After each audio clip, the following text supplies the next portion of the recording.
Mukama yeebazibwe, bantu ba Katonda abalungi.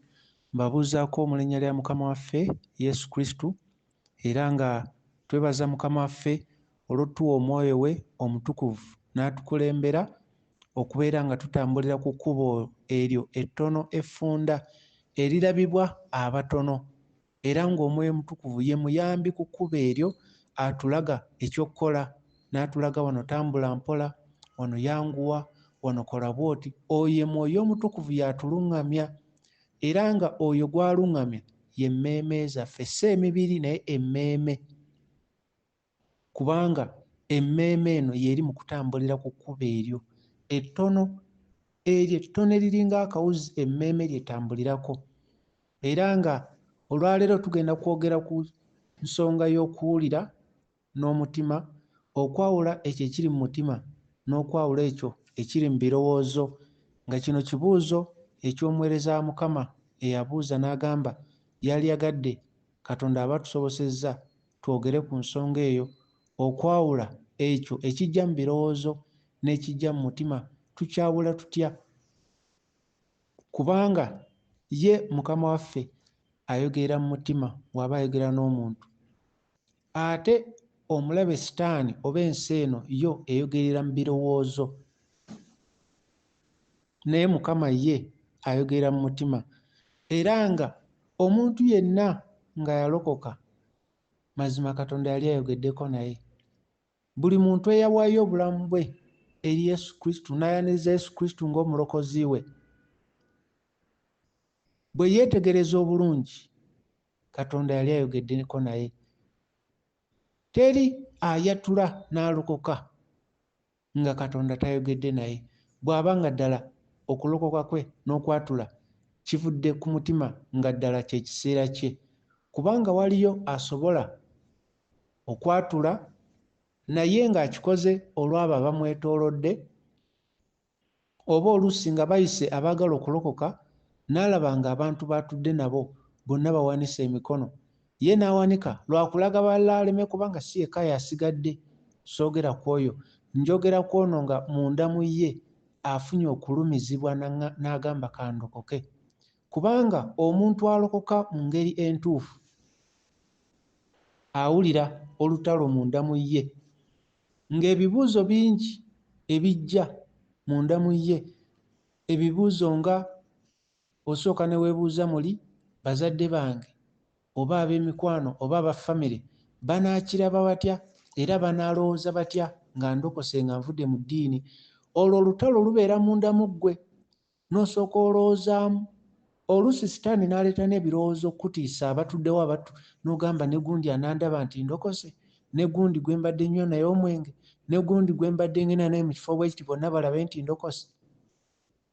Olwo olutalo lusooka mu ggwe, naye n'oluwangula n'ogamba nedda, nze kino kyensazeewo. Kati awo Katonda w'atandikira okwogera, w'otandikira okuwulirako ekyenjawulo Katonda ky'ateeka mu mutima gwo n'ekiba mu birowoozo byo. Kati mu birowoozo we wabeera ebibuuzo nga weebuuza ggwe ng'omuntu gw'omanyi omubiri guno gwe balaba alina aba famire, oba weebuuza naye aba famire banaalaba batya? Oluusi ng'olina obuvunaanyizibwa bwe baakuwa, naye ng'obuvunaanyizibwa obwo ate tebukwatagana neno okubeera ng'oli mulokole. Oluusi baakulonda ggwe akulira eby'ekika, oluusi baakulonda ggwe musika, waliwo bye bakusuubira okukola ng'omusika, by'olina okutwala mu maaso ebyobuwangwa. Kati ebirowoozo bye biba bikubuuza ebyo, bigamba kati ate bino naakola otya, kati ate wano naakola otya, ate famire yo bali mu ddiini bw'eti. Naye mu mutima y'oyo Katonda y'ayogera nawe n'akugamba nedda, kino nze kye njagala. Ekibeera mu birowoozo kyekyo ffe kye twagala ng'abantu, naye ekyo Katonda ky'ateeka mu mutima kyekyo omwana wa Katonda ky'alina okukola, ekyo Katonda ky'ayagala. Kuba omwana wa Katonda ye akola kitaffe ky'ayagala. Ate ffe ng'abantu tukola ekyo ekitusanyusa n'ekisanyusa bantu bannaffe, era ekyo ekitubeeza mu mirembe, n'abantu nga tukola ng'abalala bye bakola. Ebyo bye by'endowooza. Naye okutuuka okwawula ekyo ekiva mu mutima ne mu birowoozo, olina okusooka okuba nga omaliridde okubanga oyagala okunoonya Katonda n'omuzuula. Bw'oba toliimu nnyonta na njala ya kunoonya Katonda na kumutegeera, Sitaani akozesa ebintu by'ensi eno ne guba omuyaga ogw'amaanyi ogukuziyiza okuwulira Katonda ky'ayogera naawe. Akozesa ebintu eby'ensi eno, ennyimba z'ensi, ebyokwegomba, ebintu ebiyitirivu ennyo n'abakwetoolodde, ne mubeera nga emboozi zonna ze mubeeramu buli kiseera tofunayo kadde katuula olowoozeemu weka ogambe naye Katonda ye ayagala nkole ki? N'olw'ensonga eyo, ekyokulabirako ekirala kye nnyinza okuwa kye ky'okuba nti ekibeera mu birowoozo kyekyo gwe ky'oba oyagala ng'omuntu. Engeri gy'oyagala okwambala, engeri gy'oyagala okuvuganya n'ab'ensi, kubanga mu nsi mulimu okuvuganya. Bw'ozimba eno ennyumba oli mu kuvuganya ozimba esinga ey'abaganda oba esinga b'okola nabo. Ekyo ky'oyagala ng'omuntu, kiraasi yo ebeere waggulu, oba esinga ey'abo be wakula nabo bagambe baneemulaba omwana wa gundi. Ebyo oyagala nga ggwe, naye weebuze ye Katonda ayagala ki? Ye Katonda ky'ayagala, ayagala ky'ayagala kikolebwe ku nsi ng'ebikolebwa mu ggulu. Gwe ne bw'ogamba ffe n'ensi tukola kino, ffe ewaffe ku buweereza bakola kino, ebyo byonna olunaku lw'onaagenda mu ttaka omubiri gwe ne baguteekamu lwe bigenda okukola, lwe bigenda okukoma. Naye Katonda ye ky'ayagala kikolebwe ku nsi nga kikolebwa mu ggulu tekiriggwaawo. Era mu ggulu balisigala basuubira ekyo, kubanga Katonda kye yakolanga kyakola era kyalikola. Katonda kyali kyalibeera era nakati kyali. Katonda ye kwagala, alibeera kwagala era ye kwagala talikyusa. Kati nga bwe kiri mu ggulu bwe kiribeera. Gwe oli wa ddembe okuwakana, oli wa ddembe okukola ki, naye enkomerero ya byonna ng'oyimiridde mu maaso ge nga okwagala kuvunaana okuba nti tewakola ekyo ky'olina okukola ng'ow'ekitangaala. Ekyokulabirako ekirala okwawula ekiri mu birowoozo ne mu mutima, tulaba mu Befeso 6:6 nga tulaba nti wano Mukama yali ayogera ku bakozi. Abefeso 6:6 yali ayogera ku bakozi nti w'oba okola tokola kusanyusa ku maaso g'abantu ng'akola okusanyusa abantu, naye kola ng'omukozi omuweereza wa Kristo, ng'okola ekyo Katonda ky'ayagala. Kati omukozi yenna osobola okukola ekintu ng'osanyusa Mukama wo ku maaso, nga waabaawo n'oba ne sipiidi n'okola kino ne weewombeeka, naye waaba taliiwo n'okola birala. Kati ekyo kikuwa ekyokulabirako ekiva mu mutima n'ekiva mu birowoozo. Kati bw'oba ng'okola kulaga Mukama wo, ekyo kiva mu birowoozo, kya mubiri. Omulage ye omuntu alina omubiri munno nga ggwe, omulage kyasuubira kyayagala alabe. Naye bw'oba nga okola kiva mu mutima, oba waali oba taliiwo, gw'ogenda kukola ng'olaga Katonda, ng'oli muweereza wa Kristo, ng'omanyi nti wonna w'oli Katonda akulaba. Kati ekiva mu birowoozo byaffe kye tukola eky'omu ndowooza kiba kyakulaga bantu. Era ensi eno omulabe Sitaani afuga ensi eno, afugira bantu ku bintu bye bakola balage abantu. Oli ne waba alina ennyumba ezizimba, oli ne waba alina ssente ezizimba ruumu 2 abeeremu ne famire ye, olw'okuba ayagala okulaga abantu nga kye kiri mu birowoozo balabe kiraasi ye, n'asalawo azimbe ennyumba ey'ebisenge 10 naye nga ssente z'alina za bisenge 2. Kati n'abeera n'omugugu ogw'amaanyi naye ng'afa akikulaga bantu, naye nga mu mutima yalibadde yeebuuza Katonda ki ky'ayagala, nga ye mu mutima Katonda agamba ekyokulya n'ekyokwambala kikumalenga. Kati nga olina kukola si kulaga bantu naye kulaga Mukama Katonda wo, nga si kuvuganya n'abantu balala.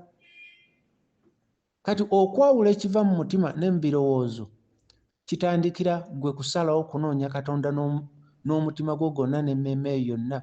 Awo Omwoyo Mutukuvu atandika okuba ng'akuyambako munda mu mutima gwo ng'owaddeyo obulamu bwo n'olokoka. Omwoyo Mutukuvu akuyambako kuba ggwe omalirira muli n'ogaa naye sikyaddamu kugenda kukola kino, sikyaddamu kugenda mu kifo bwe kiti.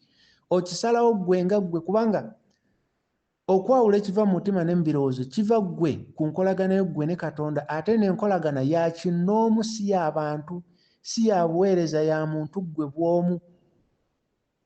Y'ensonga lwaki n'obuweereza bayinza obbagamba mwenna mukole kino, neggwe mu mutima ne weebuuza lwaki batugamba ffenna tugende mu supermarket tuleete amafuta. Kati gwe mu mutima gwo n'owulira nga Mukama akugamba nedda.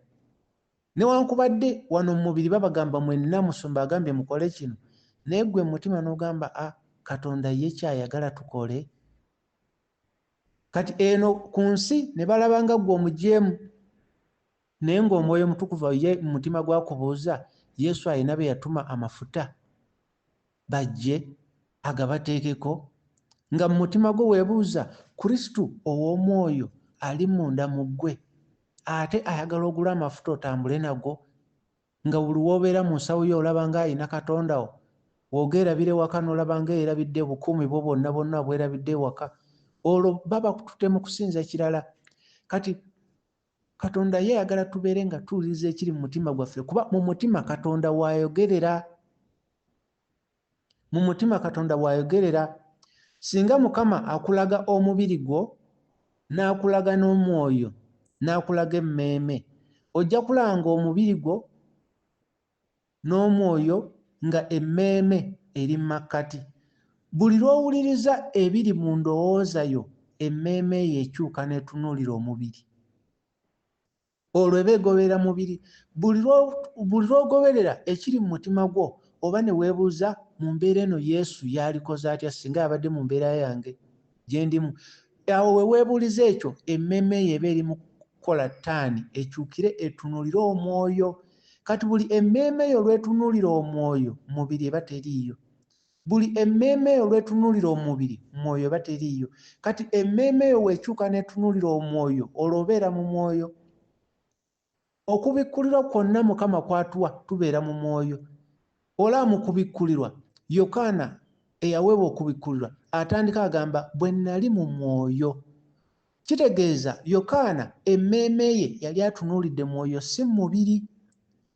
Ate tulaba nti buli lw'obeera mu mubiri, mu mwoyo oba toliiyo. Ekyo Pawulo yakinnyonnyola bulungi mu Bakolinse 2:5 olw'okutaano n'olw'omukaaga. N'agamba buli lw'obeera mu mubiri ewa Katonda oba toliiyo, ate w'obeera mu mwoyo era mu mubiri oba toliiyo. Kati okusinza mu mwoyo ne mu mubiri kitegeeza emmeeme eba ekyuse nga tetunudde mubiri ng'egoberera mwoyo. Olwo lw'osinza, olwo oba ogoberera kiri mu mutima si mu ndowooza. Kubanga mu mutima w'osinza Katonda ng'olaga Katonda yekka yekka. Era ensi eyinza obutakutegeera, kubanga abantu b'obeeramu bayinza okuba buli lunaku bakulaba bw'oba ogenda kulya emmere ne balaba ng'okuba akabonero, ng'otwala eddakiika ntono ng'osirise, ng'emikono gitadde mu kifuba, ne bamanya oli mu kusaba. So ng'ate ekyo osobola n'okikola ng'olaga baliwo nti osoose kusaba. N'oteeka emikono mu kifuba n'olindamu katono obalage nti osooka kusaba. Naye ate omuntu ali mu mwoyo oyinza n'okuba ebigere w'otambulira ogenda onoona essowaani yo bakuwa emmere, awo wonna mu mutima gwo ng'oli mu kusaba. N'otuuka wali n'olya emmere abakutunidde ne bamanya ono n'okusaba tasabye. Tebamanyi kiri mu mutima gwo ggwe ne Katonda. Kati ye Katonda atunuulira ekiri mu mutima. Kyova olaba Yesu ye yatugamba mu Matayo 6:6. Yatugamba mu Matayo 6:6 nti bw'oba osaba yingira mu kisenge kyo oggalewo. Ekisenge kyayogerako oggalewo. Ekisenge kyayogerako mutima gwagamba gw'ogenda n'oggalawo oluggi. Yingira munda mu mutima gwo ng'olaga Katonda yekka yekka. Abakwetolodde ne baba tebategeera bigenda mu maaso, leka ye Katonda ategeere. Kubanga ye Kristo awo ku mutima gwo waali, ye waakonkona wayagala okuyingira si mu ndowooza. Y'ensonga lwaki olaba mu kubikkulirwa 3:2 agamba nti nnyimiridde ku mulyango nkonkona. Ategeeza mutima, mulyango gwa mutima. Agamba bw'onaggulawo nja kuyingira nze naawe tulye wamu. Nga kyategeeza nti waayingira munda mu mutima, buli kigambo ky'owuliriza oba okiwuliriza ggwe naye. Kubanga okulya kwayogerako si kulya kwa mubiri, okulya kwayogerako emmeeme y'eri emmere y'omwoyo. Kuba emmeeme yegoberera omwoyo, kati omwoyo ne gujja n'ekyokulya omugaati gw'obulamu nga ye Kristo. Kati bw'ayingira munda mu ggwe, buli by'owuliriza ebiva ewa Katonda ggwe naye muba mubiyingiza munda mu mutima wamu naye. kubanga ye yamanya ekiva wa kitaffe, yayawula n'amanya kino teeka munda mu mutima, kino toteekamu. Olwo n'obanga olya naye emmere, gwe naye ne mubeera kimu. Bantu ba Katonda abalungi, okuwuliriza okwawula ekiva mu mutima ne mu birowoozo kitwala omuntu nga akakkanye, ng'ali stiiru, nga olaba amazzi we gateeka nga tewali mayengo, kakitwala omuntu atuta obudde nga akkakkana ku muyaga gw'ensi, ku mbeera z'ensi, ku sipiidi y'ensi, nga agenza akkakkana. Gy'okoma okukkakkana, gy'okoma okwetegereza ebya Katonda. Nga bw'olaba amazzi gye gakoma okuba nga tekuli mayengo, gy'okoma okulaba ekitangaala nga enjuba ng'ekuba munda mu mazzi, n'amazzi gye gakoma okuteekamu ebbugumu ery'enjuba. Kati naffe gye tukoma okuba nga tuli bakkakkamu n'okwewala eby'ensi n'okubyekutulako, n'okwewala obulombolombo obwa famire, obwa ebyo byonna byonna, gye tukoma okuba nga tuwuliza okuva ewa Katonda, kubanga ebyo bwe tuba tetubyekutuddeeko bye bitusiba okuba nga tetuwulira ddoboozi lya Katonda. Bw'obanga munda mu ggwe towulira bulungi kiva mu mutima gwo, weebuuze Yesu Kristo yalikoze ki singa yabadde mu mbeera eyo gy'olimu? Yalisazeewo ki? Ekyo olukyebuuza munda mu mutima gwo, Omwoyo Omutukuvu mangu nnyo ateekamu ekyokuddamu nti wano Yesu Kristo yalikoze bw'ati, yaliyogedde bw'ati, yalyeyisizza bw'ati. Kubanga ekiva mu mutima Mukama kyatunuulira. N'okusala emisango, Mukama agenda okusala emisango egy'ebyama by'emitima ebyama ebiri mu mitima gy'abantu. Kati mu mutima omuntu waayogerera, era n'ekintu ekinaayonoona omuntu kiva mu mutima. Akamwa kagenda okyogera nga kivudde mu mutima. Katonda atunula ekiri mu mutima. Kyovala mu Matayo 15:8 Yesu yayogera n'agamba abantu bano bansinza n'emimwa gyabwe naye emitima gyabwe giri wala. Baayogera kubanga olaba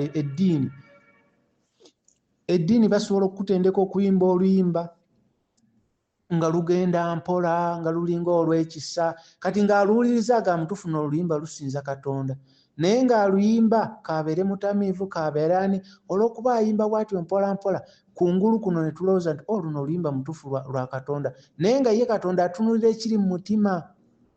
Atunulira ekiri mu mutima, si kino ffe kye tulaba kungulu. Katonda ayagala tugoberere ekyo ekibeera mu mutima, kubanga wano kungulu omubiri guno gwo gugenda kugamba bisanyusa nsi, ofaanane n'ensi.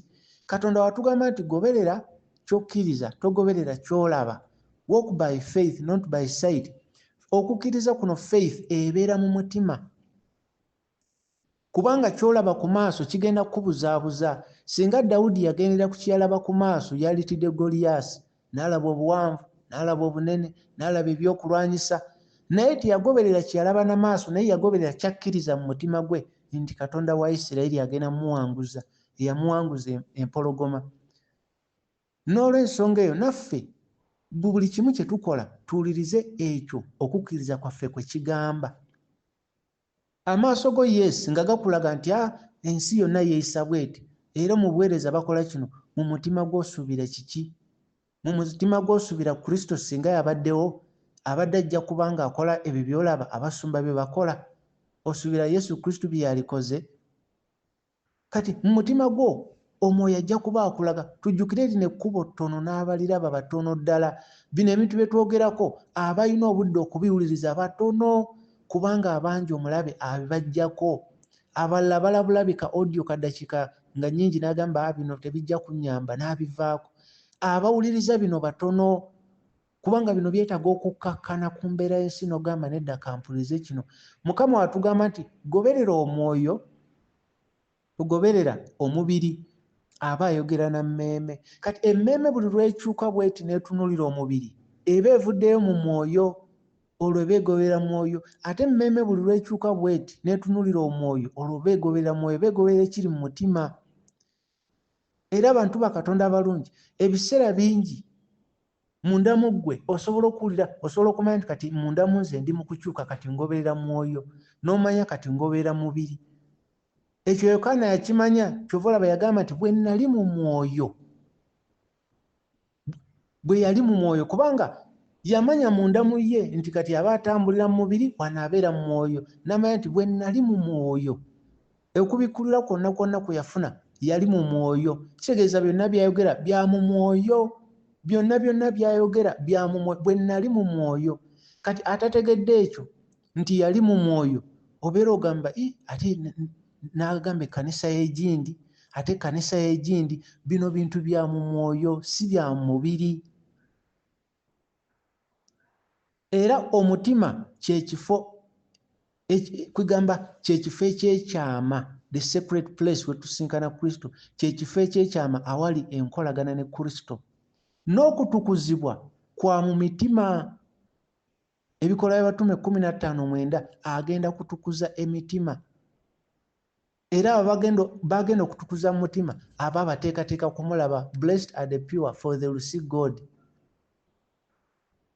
Era bw'omala okutegeera nti ali mu mutima era olina kugoberera kya mutima, tonyiiganga ng'omuntu alina kyakkoze.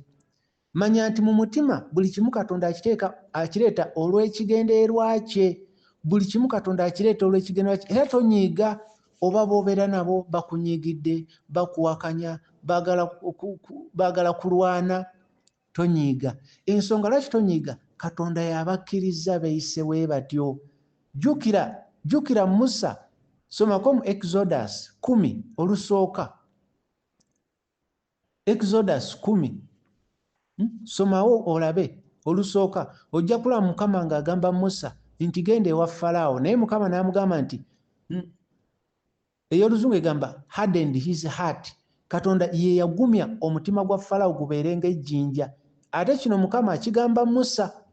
Kati nga kitegeeza Katonda yagendeera erinnya lye ligulumizibwe, ebyamagero bikolebwe, ne Falaawo ategere nti waliyo Katonda, nga yagumizza omutima gwa Falaawo, kubanga Falaawo yasalawo agoberere ekizikiza, akkirize mu byobuwangwa, akkirize mu bafuusa. Katonda n'akakanyaza omutima gwe.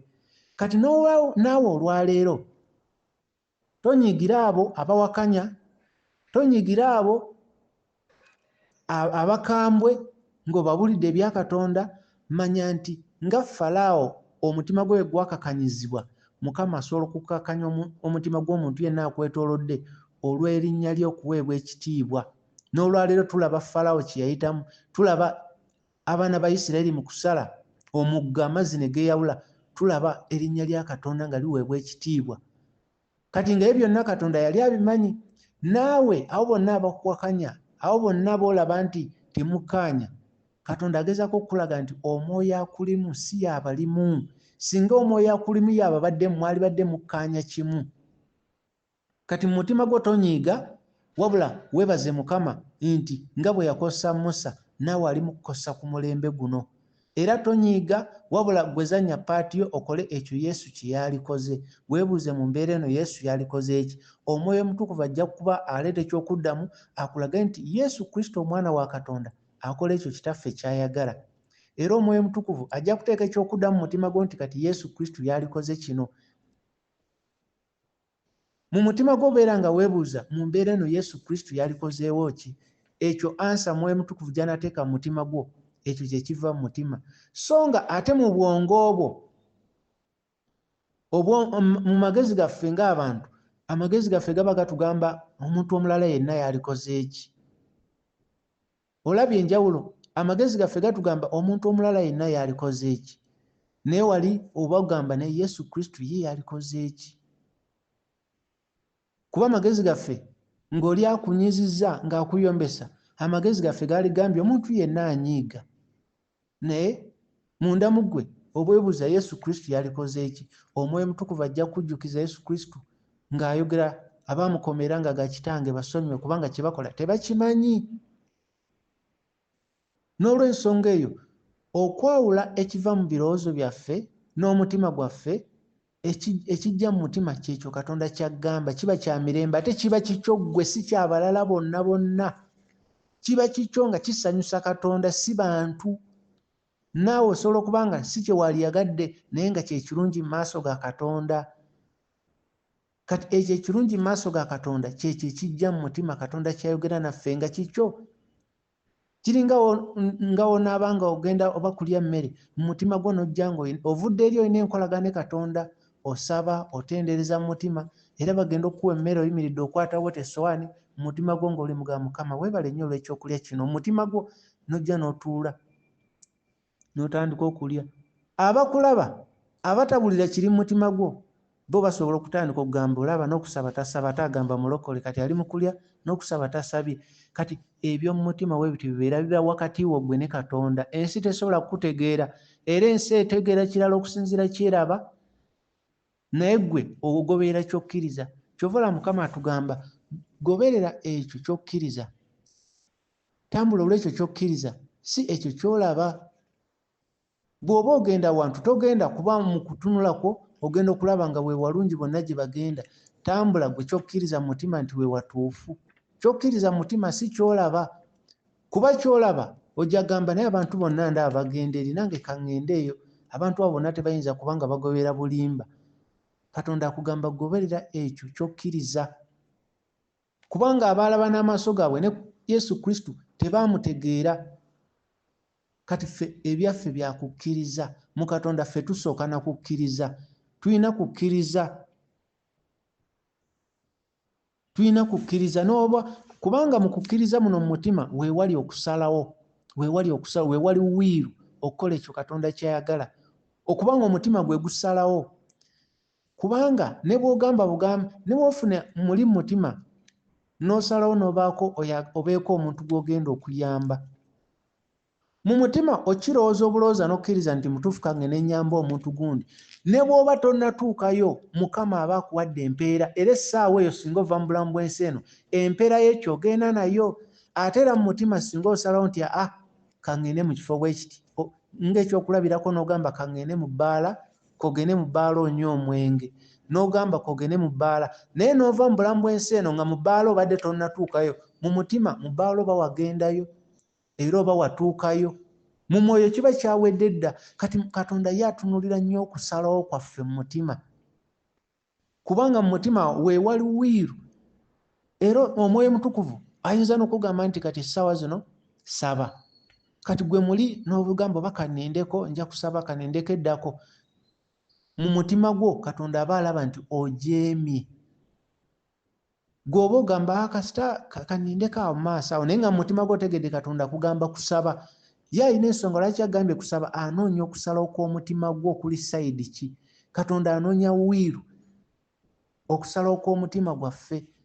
Katonda asobola okugamba akantu k'olabanga akatono, naye ggwe n'olabanga akatalina makulu, naye Katonda anoonya kusalawo kwa mutima gwaffe. Katonda talina bintu bikalu by'anoonya, eyatonda eggulu n'ensi. Talina bintu bikalu by'anoonya ku muntu, wabula Katonda anoonya okusalawo kw'omutima gwaffe. Wiiru anoonya okusalawo kw'omutima gwaffe kuli ludda ki? Kati ekyo Mukama akifaako nnyo. Gwe okusalawo obusazi n'ogamba kaŋŋende mbeere ekitundu ku mulimu we gutyo gwa Mukama, kaŋŋende oba nga bagenda kubuulira oba bagenda mu ddwaliro oba gwe kennyini Mukama n'ateekamu nti genda oba obuulire enjiri. Okusalawo obusazi n'ogamba mutuufu nange nja genda, awo wokka wokka oba okoze okusalawo. Ate ne oba ogenda kukola kyamu, gwe n'osalawo muli n'ogamba naye nange nja kukola ekintu ekyo. Okusalawo mu mutima gwo, ye Katonda alaba ekiri mu mutima. Ate ensi yo kyetalaba, kubanga ensi yo osobola ogirimba kungulu kuno, naye Mukama alaba ekiri mu mutima, era Mukama kyatunuulira. Bantu ba Katonda abalungi, mu buli kimu kye tukola weebuuze Yesu Kristo ye yalikoze ki? Kubanga mu mutima gwaffe Yesu Kristo waateeka n'emirembe. Emirembe gye yatulekera agiteeka mu mutima gwaffe, gye boogerako mu Bafiripi 4:7. Emirembe gya Katonda egisukkuluma okutegeera kwonna kwonna giri mu mitima gyaffe kwa Kristo. Kubanga ensi esobola okwetooloola, ono n'akuwakanya, oli n'agamba oli nabbi wa bulimba, oli n'ayogera ki, naye tebamanya nti emirembe gya Mukama ffe gibeera mu mutima gwo, nga gw'oli awo otudde olinga omwana omuto w'emyezi. Naye nga bo batidde, bamanyi oba oli mu kweraliikira, oba oli mu kolooza ebalowoozo, oba oli mu kutya, olaba amaloboozi ge boogera nabo, naye nga gwe Mukama emirembe gy'ataddemu ggwe. Kuba mu mutima gwo owulira nti gwe ne Katonda oli mirembe. Gwe kiyinza okulumya ng'owulira ate ovudde mu kubeerawo kwa Katonda. Ekyo owulira nga kikuluma nnyo okusinga abantu 1,000 okuyombesa. Naye ensi yonna ne bwekuyombesa ng'owulira oli mirembe ne Katonda, obeera wamu ne Katonda. Kati Katonda ye atunula kiri mu mutima, mu mutima gwaffe, era n'okubikkulirwa Katonda akuwa mutima. Kati mu mitima gyaffe Mukama waatungira emitima gyaffe ne tubeera kimu ne Kristo ffenna ng'etula mu Bakolosaayi 2:2. Katonda atunga emitima gyaffe ne tubeera kimu. N'obeera omutima gwo ng'oli kimu ne Kristo, ensi yonna ne weeyimuka n'ekuwakanya, gwe emirembe gy'oba nagyo kubanga obeera kimu ne Kristo. Katonda ayogera na mutima, bantu ba Katonda balungi. Katonda ayogera na mitima. Kati tubeere nga tuwuliriza ki ekiri mu mutima gwaffe. Mu buli mbeera yonna weebuuze, Yesu Kristo yalikoze eki? Olwo ogenda kutegeera ekyo ekiva mu mutima gwo. Ate singa weebuuza nti naye omuntu omulala yenna yalikoze eki, ekyo kye kiva mu ndowooza yo, kubanga endowooza ya buntu, ne mu mutima Katonda waatuula. Mukama bakuume, mwebale kumpuliriza.